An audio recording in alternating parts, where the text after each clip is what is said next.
Bienvenidos, queridos amigos, a una nueva edición de este programa que se llama Marcando el Norte. Profesor Jorge Manuel Rodríguez.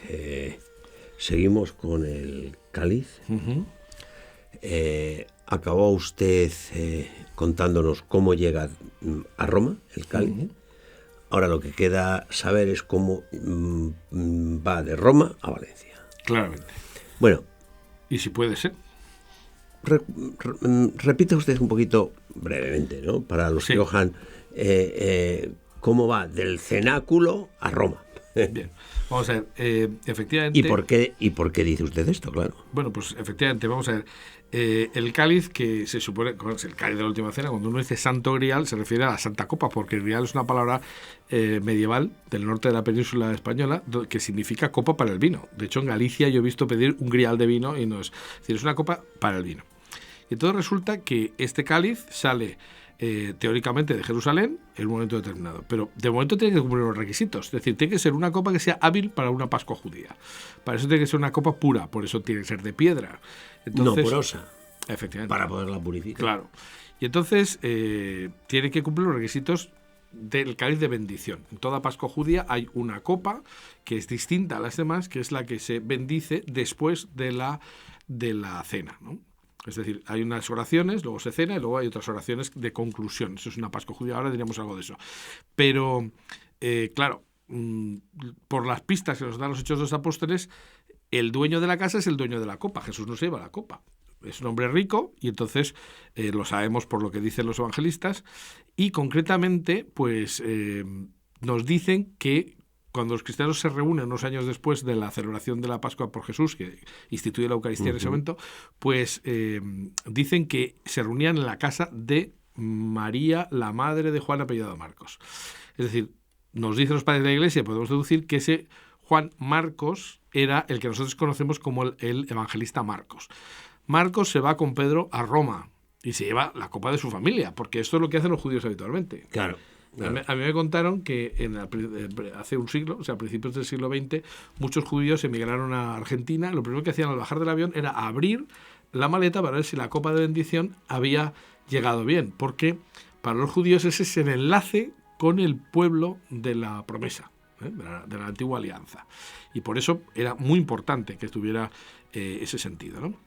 Es decir, que llegara bien, porque era su pertenencia al pueblo de Israel y a la sangre de Abraham, en definitiva. Entonces, se supone que cuando Pedro se va con él Juan Marcos, que es el que pone por escrito el Evangelio de Pedro, que no lo escribe Pedro, sino San Marcos, y entonces el cáliz se queda allí. Pista que tenemos, el canon romano. El canon romano nos dice que en el siglo II, en Roma, el Papa y sus sucesores utiliza y dice literalmente el mismo cáliz, la misma copa que todos conocéis, o sea, la copa de Jesús. Eso es un documento oficial de la Iglesia. O sea, en el siglo II se piensa que el cáliz está en Roma. Entonces, ¿qué dice la tradición? Pues el cáliz está en Roma hasta que, entonces esto ya es nuevo, hasta que San Lorenzo lo manda a su casa en Huesca. ¿Y por qué hace eso? Bueno, pues porque hay en el siglo III las persecuciones ya no eran religiosas, eran económicas, porque pues el Imperio Romano estaba absolutamente hundido, estaba completamente pues empobrecido, y en el siglo III pues los emperadores quieren sacar dinero. De hecho, lo que nos llega del martirio de San Lorenzo es que precisamente el emperador le pide que entregue los tesoros de la Iglesia. Claro. Y ese es el momento en que el cáliz, que hasta ese momento no estaba en peligro, pasa a estar en peligro, porque es una pieza valiosa, porque es una piedra semipreciosa, se puede vender, se puede obtener dinero. Y entonces San Lorenzo, que es muy hábil, le dice al emperador que necesita 3 días para recoger los tesoros de la Iglesia.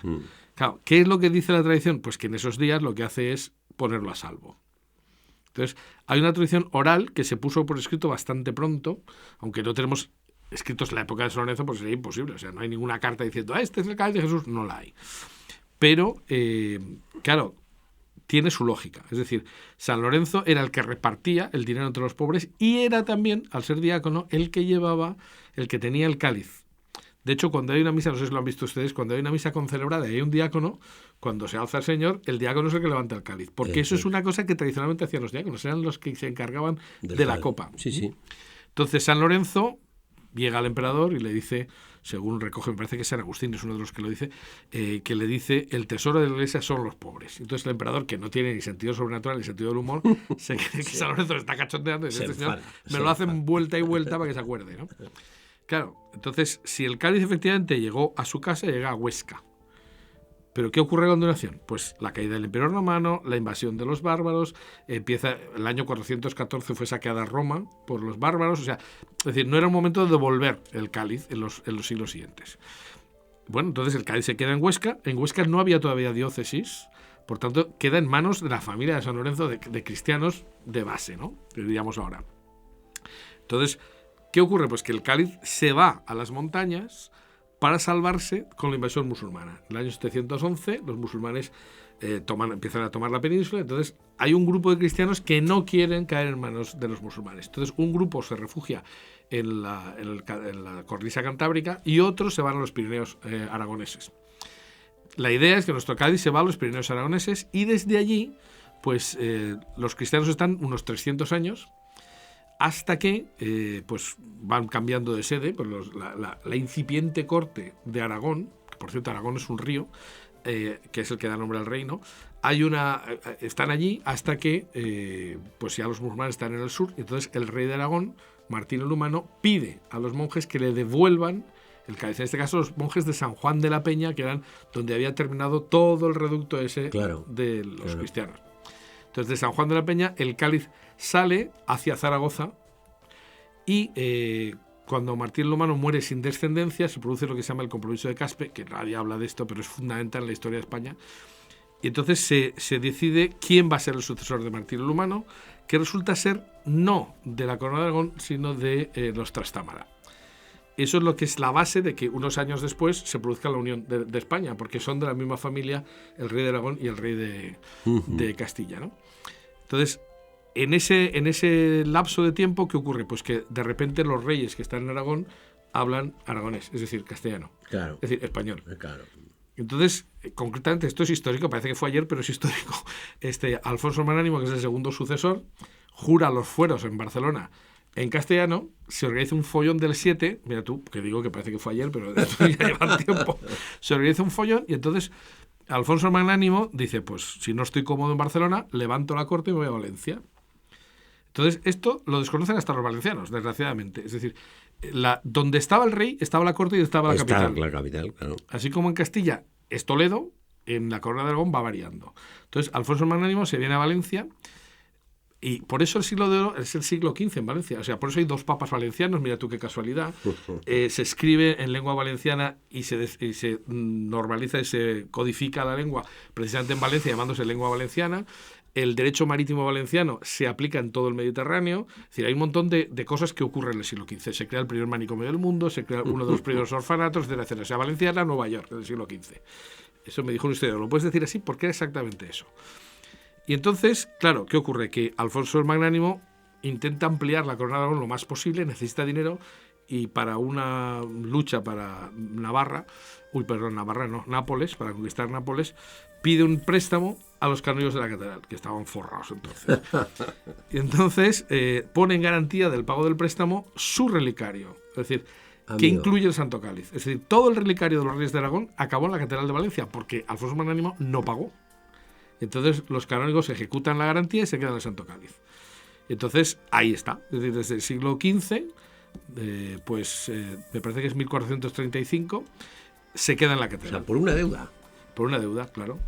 Y esto dice usted que lo desconocen hasta los valencianos. Bueno, los valencianos más que nadie, porque nadie es profeta en su tierra. O sea, la gente te habla siempre de Jaime I como el gran rey de Valencia, que es el que funda el reino, pero el gran rey de Valencia fue Alfonso Magnánimo. Se da la circunstancia de que la plaza de Alfonso Magnánimo tiene una estatua de Jaime I. Es una cosa curiosa. Bueno, pues aquí estamos para enmendar estos. Entonces, ese sería ¿por qué llega a Valencia? ¿Por qué llega a Valencia? Bueno, yo tenía otra pregunta que hacerle a usted porque ha hecho referencia que si la bendición de la copa, no sé qué. La Pascua judía yo creo que puede también ilustrarnos mucho sobre la realidad del Santo Cáliz. ¿Cómo era la Pascua judía? Pues efectivamente es fundamental. Yo creo que yo me estoy descubriendo que hay mucha gente que no sabe lo que hizo Jesús en la última cena. En primer lugar, porque el título... No me diga. Sí, vamos, o sea, me lo estoy encontrando, pero hasta en parroquias y tal, la gente se queda pasmada. A ver. Pero es que es muy interesante, A vale ver la si pena. a ver si yo formo parte del pelotón de los signos. Eso estaría bien. Bueno, siempre es bueno aprender. Bueno, Ven, vamos allá. entonces, vamos a ver. Como he dicho, la Pascua judía era un rito muy reglado, muy concreto y que no se podía modificar.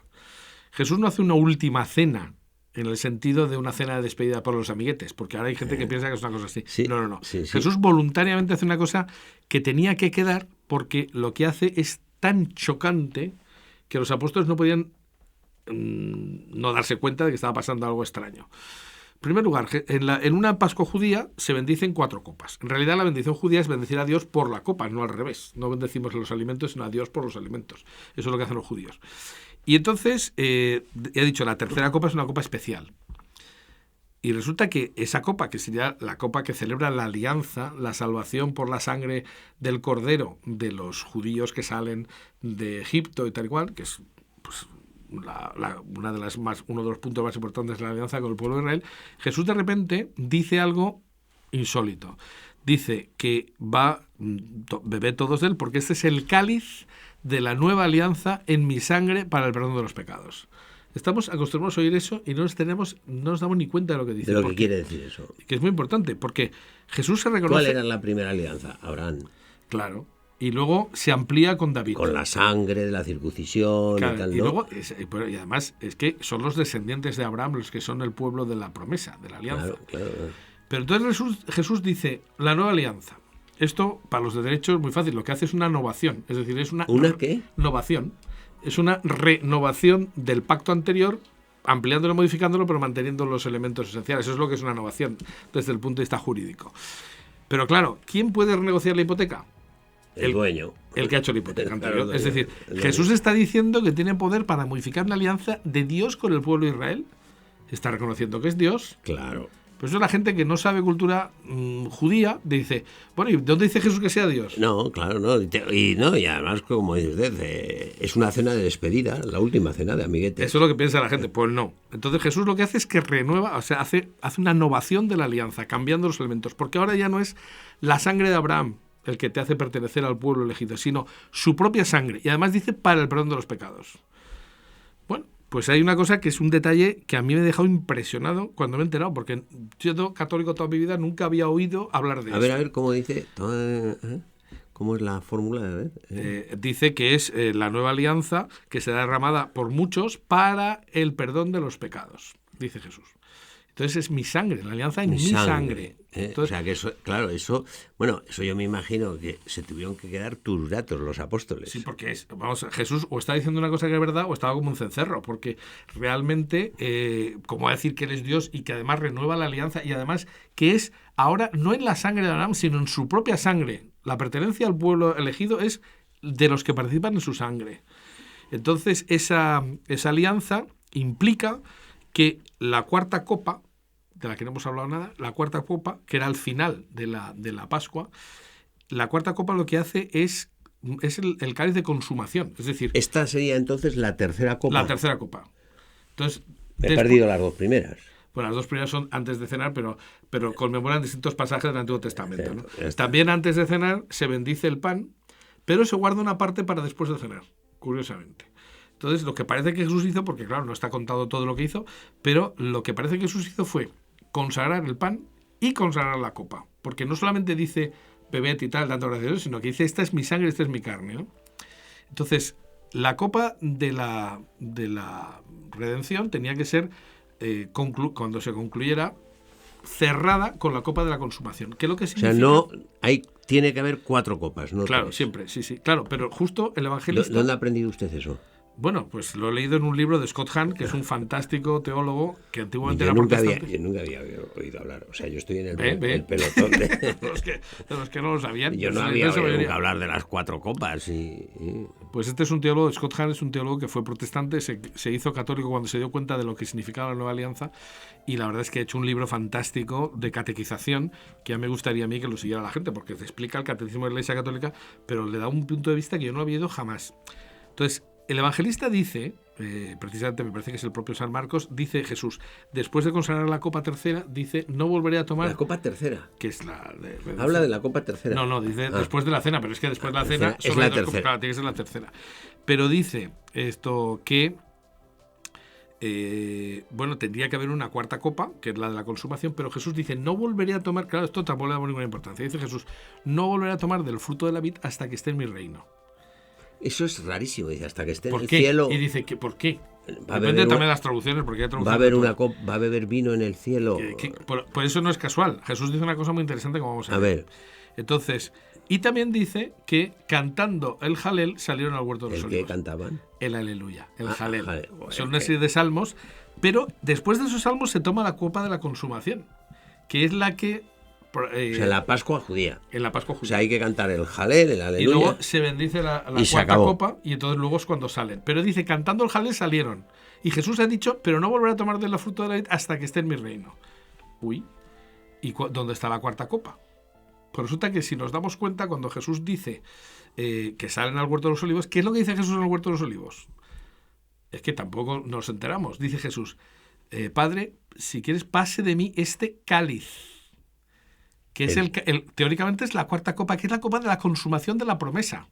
En la cuarta copa, claro. Claro, que no se ha tomado. Y entonces dice... Este cáliz, que es ha dicho usted una palabra, consumación. Sí, ahí estamos. Entonces es el cáliz que se llama de la consumación. Entonces, en el momento que Jesús acepta, empieza la pasión. Empieza la consumación realmente, porque en su promesa era derramar su sangre, no lo había hecho. Claro. Entonces empieza la pasión. Entonces llega un momento al final, cuando va camino de la cruz, dice que le ofrecen vino mezclado con mirra, que era una especie de narcótico para quedarte un poco tonto y te morías antes, porque te quedabas en la cruz asfixiado antes de tiempo, ¿no? Y se abreviaba el tiempo. Y entonces Jesús dice, no lo probó. No lo probó, no. Está en la cruz, está rezando y tal, y al final dice que... Que dice que está en la cruz rezando. Jesús está rezando en la cruz, claro. ¿Por qué dice usted eso? Pues porque es lo que haría un judío. Es decir, está rezando el Dios mío, ¿por qué me has abandonado? Que es un salmo en el que habla, que es lo que rezaban los cristianos los judíos cuando estaban en peligro, se sentían... Ya entiendo. O sea, es como se dice... Y dijo el Padre Nuestro. Exacto. Pero no dijo Padre Nuestro y se quedó callado, sino dijo Padre Nuestro. Nosotros decíamos un día que eso ha originado una cantidad de ríos de tinta teológica que dices, bueno, pues es que es más sencillo, estaba rezando sencillamente. Claro, pero después de eso dice, y entonces un soldado cogió vinagre, que es fruto de la vid, no es vino, pero es fruto de la vid, dice, se lo dio a beber. Y entonces dice, y Jesús probándolo, dijo, todo está consumado. Ahí es donde acaba la cuarta copa. Ahí es donde acaba la Pascua. Por eso los cristianos siempre han vinculado. Lo que hace Jesús realmente no es con los elementos de una Pascua, hace una cosa distinta. Tampoco es una misa una cena de despedida de amiguetes, sino que lo que Jesús hace es instaurar la nueva alianza que consuma con el derramamiento de su sangre. Y además lo dice en la cruz, todo está consumado, o sea, se ha producido. Por eso los cristianos piensan desde el principio que lo que a partir de ese momento hacen no es una Pascua, sino que están consumiendo el cuerpo y la sangre de Cristo. Y que no se puede separar el acto de la última cena con la muerte de Cristo, porque es la consumación de lo que él ha prometido en la tercera copa. Entonces eso es interesantísimo, porque eso explica por qué los cristianos desde el primer momento, lo dice San Pablo, el que come y bebe sin discernir el cuerpo, come y bebe su propia condenación. Por eso dice que la gente tiene que examinarse antes de comulgar, porque ahora ya no es la Pascua, que la podías tomar con condenación, sino que consumas con el cáliz, con la copa de Cristo, ¿no? Esto es fundamental, pero no se explica. Bueno, pues no se explica, no lo explica nadie, ¿no? Pues confieso que yo estaba sin saberlo en el pelotón de los ignorantes. Pues siempre puede aprender uno, ¿no? Bueno, ¿y qué más cosas nos quedan del cáliz que no hayamos dicho antes de que nos despidamos? Y ahora sí, ya definitivamente, porque este sí que es el último programa. Ya lo siento, porque hay que ver la cantidad de cosas que hemos aprendido. Pues bueno, yo creo que lo que es muy importante es darse cuenta de que todo tiene su lógica. O sea, es decir, Jesús hace una cosa que está pensada. Igual que el relicario del Santo Cáliz se hizo pensado, lo que ocurre en la última cena es una cosa importante y que es, esencial en la vida del cristiano. Entonces ahora, ¿quién pertenece al pueblo, quién de la alianza? No el pueblo de Israel, sino no solo el pueblo de Israel, sino todo aquel que participa en la sangre de Cristo. Claro, claro. Por eso la Iglesia dice, por ejemplo, en el catecismo ese que no se leen y los mandamientos de la Iglesia que no se leen, lo que dice es que por lo menos una vez al año hay que confesar y comulgar.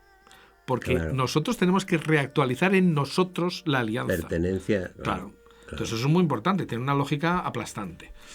Entonces, bueno, pues por ejemplo, durante muchos años cuando se tradujo al español el canon, se dijo que será derramada por vosotros y por todos los hombres. Jesús no dijo por todos los hombres, dijo por muchos. Esto es otra cosa que los de derecho entendemos muy bien.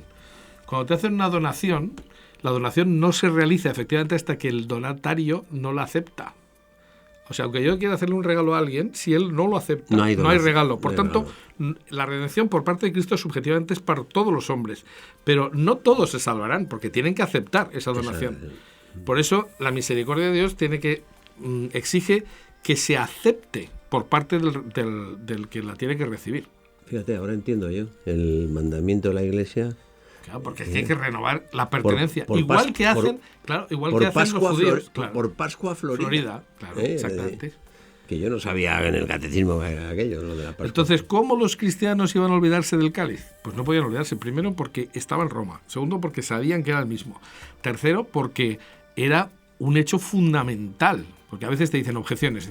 ¿Y cómo sabemos que no era otro de los cálices de los que estaban presentes? No, porque expresamente dice el evangelista, creo que es también San Marcos, es el que más información nos da, porque claro, si era el dueño, pues lo que dice es que, pues eso cambia el mundo, cambia lo que es la alianza, ¿no? Ya.